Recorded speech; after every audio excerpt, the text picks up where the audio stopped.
Viewers దేవుళ్లకు నమస్కారాలు. ఒక చిన్న నవ్వు నవ్వేయని చెప్తాను, బాగుంటారండి మీరు నవ్వితే. మ్యాటర్లోకి వస్తే టాలీవుడ్లో మిస్ఫైర్ అయిన మూవీస్ లిస్ట్ చాలా పెద్దది. అందుకే పార్ట్ 3తో మళ్ళీ మీ ముందుకు వచ్చేసాం. పార్ట్ 1 అండ్ పార్ట్ 2 చూడకపోతే చూసేయండి. ఈ వీడియోలో కంటెంట్ ఇంకా క్లియర్గా అర్థమవుతుంది.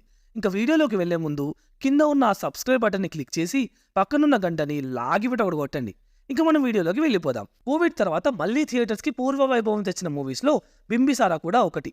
ఒక పెద్ద బ్లాక్ బస్టర్ అయింది ఆ సినిమా. దాని తర్వాత కళ్యాణ్ రామ్ చేసిన సినిమా అమీగోస్. ట్రైలర్లో చూపించినట్టు డాబుల్ గ్యాంగర్ అనే కాన్సెప్ట్ చాలా ఎక్సైటింగ్గా ఉండింది. కానీ ఒక థ్రిల్లర్ తీసేటప్పుడు బేసిక్ పాయింట్ ఏంటి, మనం డీవియేట్ అవ్వకూడదు. బట్ ఇక్కడ మాత్రం చాలా డీవియేషన్స్ ఉంటాయి. అసలు మూవీలో ఆ లవ్ ట్రాక్ అలా ఇంట్రెస్టింగ్ ప్లాట్లోకి వెళ్తున్నాం అన్న ప్రతిసారి హీరోయిన్ అషిక ఎంట్రీ ఇస్తుంది. ఎమోషన్స్ అనేవి లవ్ స్టోరీలో మాత్రం ఉండవు కదా. మూవీలో కంప్లీట్ లవ్ స్టోరీని తీసేసి ఓన్లీ తీసుకున్న డాబుల్ గ్యాంగర్ కాన్సెప్ట్తో ఫస్ట్లో వచ్చే ఫ్రెండ్షిప్ థీమ్ మీద ఎక్కువ కాన్సన్ట్రేట్ చేస్తుంటే మూవీ చాలా బాగుండేది. కానీ అలా చెయ్యం, ఎందుకంటే తెలుగు సినిమా ఇండస్ట్రీలో అంత ఫ్రీడమ్ లేదు కాబట్టి. ఇంకొక మేజర్ మైనస్ ఏంటంటే ఆన్ పేపర్ మీద Amigos too good of a story, కానీ మూవీలో ఉండే other departments especially CG disappointing అనే పదం చాలా చిన్న పదం. Siddhu, Manju and Michael characters conversation scenes అయితే చాలా ఇరిటేటింగ్గా కనిపిస్తాయి. క్లియర్గా తెలిసిపోతుంది భయ్యా గ్రీన్ స్క్రీన్ వాడుతున్నారు అని. ల్యాండ్ మార్క్ థ్రిల్లర్స్లో ఒకటైన రాక్షసన్ మూవీకి బీజిఎం ఇచ్చిన జిబ్రన్ అమీగోస్కి దెబ్బేశారు. బీజిఎం రిపీటెడ్గా ఒకటే థీమ్లో ఉంటుంది అండ్ కొన్ని సీన్స్కి సింకులో కూడా ఉండదు. డాబుల్ గ్యాంగర్ కాన్సెప్ట్ని first half and second half రెండిటిల్లో ఈక్వల్ ఇంపార్టెన్స్ ఇస్తూ జస్టిఫికేషన్ ఇచ్చుంటే మూవీ రిజల్ట్ ఇంకోలా ఉండేది. ఒక మంచి concept half baked writing and execution వల్ల ఫెయిల్ అయిపోయింది. కళ్యాణ్ రామ్ తన ప్రతి మూవీతో కొత్త కాన్సెప్ట్ తీసుకొస్తాడు అండ్ నెక్స్ట్ డెవిల్ మూవీతో వస్తున్నారు. Hope it will become blockbuster. Next in the list is ఇది ఒక సినిమా ఉందా మాస్టరు అనిపించే check. Chandrasekhar Yeleti underrated directors లిస్ట్లో టాప్లో ఉండే డైరెక్టర్. ఈయన తీసిన ప్రతి మూవీ ఒక క్లాసిక్ అనే చెప్పొచ్చు. ఒక సెట్ ఆఫ్ పీపుల్ ఈయనకి పెద్ద ఫ్యాన్స్. అఫ్కోర్స్ ఇందులో నేను కూడా ఉన్నా అనుకోండి. అనుకోకుండా ఒకరోజు అయితే లాంటి క్లాసిక్ మూవీస్ తీశాడు. ఒక్కడున్న మూవీ అయితే నెక్స్ట్ లెవెల్లో ఉంటుంది. సాహసం అడ్వెంచర్ జానర్ని మళ్ళీ టీఎఫ్ఐకి తీసుకొచ్చిన సినిమా. ఆయన గురించి చెప్పాలంటే సపరేట్ వీడియోనే చేయొచ్చు. అలాంటి ఏలేటి గారు భీష్మ హిట్తో ఊపు మీద ఉన్న నెత్తితో చెక్ సినిమా తీసినా కూడా ఆడియన్స్ మాత్రం వద్దురా నాయన అని చెక్మేట్ పెట్టిన సినిమా. సినిమా థియేటర్ ఎగ్జిటర్ దగ్గర గట్టిగా కొట్టి బయటకు వచ్చిన సినిమా అది. మూవీ చూశాక దృశ్యం మూవీలో వెంకీమామ చెప్పినట్టు ఆ రోజు నేను చెక్ సినిమా చూడలేదు, సాయిబాబా ప్రవచనాలకు వెళ్ళాను అనుకున్నా. ఏలేటి సార్ ఏదో కన్విన్సింగ్గా దూర్చినట్టు ఉంటాయి సీన్స్ మొత్తం.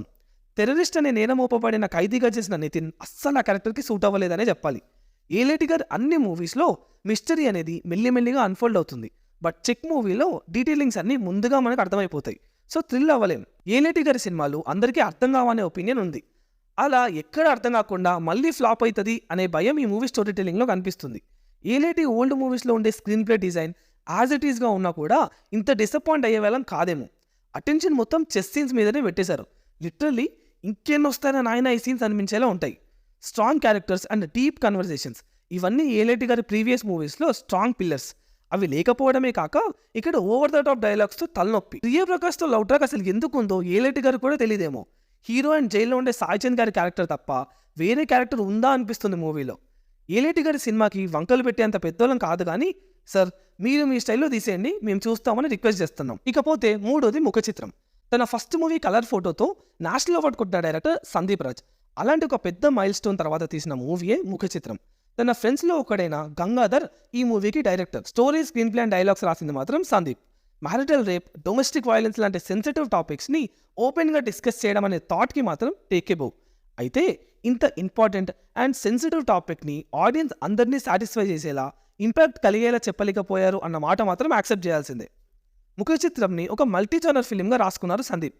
ఇందులో రొమాంటిక్ టేల్ ఉంటుంది, థ్రిల్లింగ్ ఎలిమెంట్స్ అండ్ ఎండింగ్లో వచ్చే కోడ్ డ్రామా, ఇలా సంబంధం లేని డిఫరెంట్ జానర్స్ని బ్లెండ్ చేయడానికి ఎన్నో సబ్ ప్లాట్స్ని కన్విన్సింగ్గా కనెక్ట్ చేస్తేనే ఆడియన్స్ సాటిస్ఫై అవుతారు.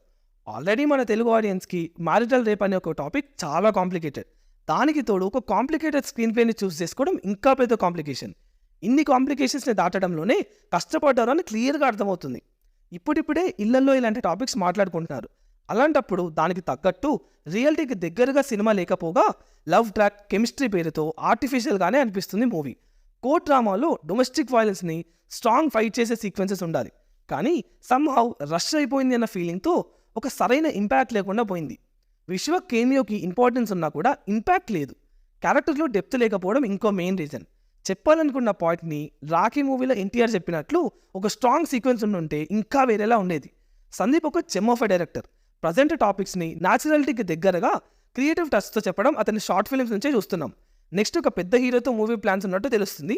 Hope he come back strong. ఇంకా చివరిది వీర భోగ వసంత రాయలు. మీలో ఎంతమందికి గుర్తుంది బ్రహ్మం గారి కాలజ్ఞానం? అందులో చెప్పినట్టు భూమి మీద పాపాలు ఎక్కువైపోయినప్పుడు లార్డ్ విష్ణు వీరభోగ వసంత రాయలు, అదే అండి మనం పాపులర్గా కల్కి అనే అవతారం లాగా వచ్చి ఆ పాపాలు చేసిన వాళ్ళని చంపేస్తాడు. అలాంటి పవర్ఫుల్ టైటిల్తో వచ్చిన సినిమా అది. టైటిల్ రోల్లో చేసిన శ్రీ విష్ణు బాడీ లాంగ్వేజ్ కూడా ఆ క్యారెక్టర్కి మంచి స్ట్రెంత్ అయింది. 3 టైమ్ లైన్స్లో మూవీ ఉంటుంది. అండ్ ఎస్, వాటన్నిటిని కలిపే క్లైమాక్స్ కూడా బాగుంది. But technical aspects and other crafts, especially visuals అయితే టూ బ్యాడ్ అసలు. ఇప్పుడు వచ్చే షార్ట్ ఫిల్మ్స్ ఇంకా క్వాలిటీగా ఉంటున్నాయి. ఎక్సలెంట్ స్టోరీకి డైరెక్షన్ కూడా ఎక్సలెంట్గా ఉండాలి కదా. స్క్రీన్ ప్లే కొంచెం ఎంగేజింగ్గా ఉందనిపించినా కూడా ఇందాక అనుకున్నట్టు everything else is disturbing. Director Indrasena ఈ ఆస్పెక్ట్స్ని కొంచెం కేర్ తీసుకుని ఉంటే sure shot no doubt block బస్టరే కాకుండా ఒక పార్ట్ బ్రేకింగ్ స్టోరీ అయ్యేది టాలీవుడ్లో. ఎందుకు ఇలా అంటున్నామో ఒకసారి సబ్నెక్స్లో స్ట్రీమ్ అవుతుంది, ఒక లుక్ వేసేయండి. ఒక నాన్ లీనియర్ స్క్రీన్ ప్లే తీసుకొని 4 డిఫరెంట్ పర్సన్స్ పాయింట్ ఆఫ్ వ్యూని ఎస్టాబ్లిష్ చేయాలన్నప్పుడు ఆడియన్స్ పాయింట్ ఆఫ్ వ్యూ గురించి కూడా ఒకసారి ఆలోచించాలి. ఇంతవరకు ఎఫెక్టివ్గా రీచ్ అవుతుంది అని.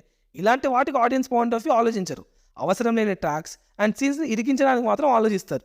ఇదంతా పక్కన పెడితే డైరెక్టర్ ఆరోగెన్స్ కూడా మూవీకి పెద్ద బొక్కే అని చెప్పాలి. 1 మూవీలో తప్పులు వెతికిన ఇంద్రసేన తన మూవీలో ఉన్న బొక్కల మీద కాన్సన్ట్రేట్ చేస్తుంటే మూవీ రిజల్ట్ ఇంకోలా ఉండేది. సుకుమార్ గారు డైరెక్ట్ స్టేజ్ మీద నా ఈగోని హర్ట్ చేశామని కూడా అన్నారు. మూవీ రిలీజ్ అయ్యాక కూడా క్రిటిక్స్ మీద డైరెక్టర్ బూతులు తిట్టడం స్టార్ట్ చేశాడు. ఒక డెబ్యూ డైరెక్టర్కి ఇంత ఆరోగెన్స్ అవసరం లేదు. మూవీ రిజల్ట్ ముందే గెస్ చేసిన సుధీర్ బాబు డబ్బింగ్ అండ్ ప్రమోషన్స్ని లైట్ తీసుకున్నాడు. When you're in deep shit అన్నీ మూసుకొని కూర్చోవాలి తప్ప పాటలు అవి పాడకూడదు. ఇలా కాన్సెప్ట్ ఉన్న మూవీస్ ఫెయిల్ అవ్వడం వల్ల సినిమా లవర్స్కి వచ్చే డిసప్పాయింట్మెంట్ అంతా ఇంత కాదు. దానికి రీజన్స్ ఎక్స్ప్లెయిన్ చేస్తున్న ఈ సిరీస్లో భాగంగా ఫస్ట్ పార్ట్లో స్టార్స్ అండ్ బిజినెస్ పేరుతో చేసే చేంజెస్ గురించి డిస్కస్ చేస్తే సెకండ్ పార్ట్లో మార్కెటింగ్ గురించి మాట్లాడుకున్నాం. ఇంకా ఈ పార్ట్లో మనం అందరం అర్థం చేసుకోవాల్సింది ఏంటంటే అవసరం లేకుండా కొన్నిటిని ఇరికించడం. అమీగోస్, చెక్ అండ్ ముఖ చిత్రంలో అవసరం లేని లవ్ ట్రాక్స్ ఇరికిస్తే వసంత రాయల్లో అవసరం లేని కాంప్లెక్సిటీని ఇరికించారు. స్టోరీ నుంచి ఆర్గానిక్గా వస్తే ఆ ఇంపాక్ట్ వేరేలాగా ఉంటుంది మూవీలో. అలా కాకుండా ఆడియన్స్ ఎక్స్పెక్ట్ చేస్తున్నారు కదా అని, ఆడియన్స్ ఇలా అయితేనే చూస్తారు కదా అని అన్నింటినీ కన్సిడర్ చేసుకుంటూ కూర్చుంటే కన్సిడరేషన్స్ మధ్యలో సినిమా ఉంటుంది. బేసిక్గా ఆడియన్స్ని కన్సిడర్ చేయండి కానీ దానికోసం మీ స్టోరీని మార్చకండి. ఇదే మా ఒపీనియన్. స్టార్టింగ్లో చెప్పినట్టు మిస్ఫైర్ అయిన మూవీస్ లిస్ట్ చాలా పెద్దది. సో పార్ట్స్గా రిలీజ్ చేస్తున్నాం. మరికొన్ని మూవీస్తో మళ్ళీ పార్ట్ 4తో వస్తాం. మీరు ఈ మూవీస్ చూసినప్పుడు ఎక్కడ మిస్ఫైర్ అయింది అనిపించిందో కింద కామెంట్స్లో చెప్పండి. Movie analysis videos, movie suggestions, premiere and genuine రివ్యూస్తో ఇంకెంతో ప్లాన్ చేస్తున్నాం. మీ నుండి మేము కోరుకునేది ఆ కింద సబ్స్క్రైబ్ బటన్ కొట్టడమే. It will give us a boost to our team. నచ్చితే ఒక లైక్ చేసేయండి. అంటే the next video, signing off team movies for you. Thank you.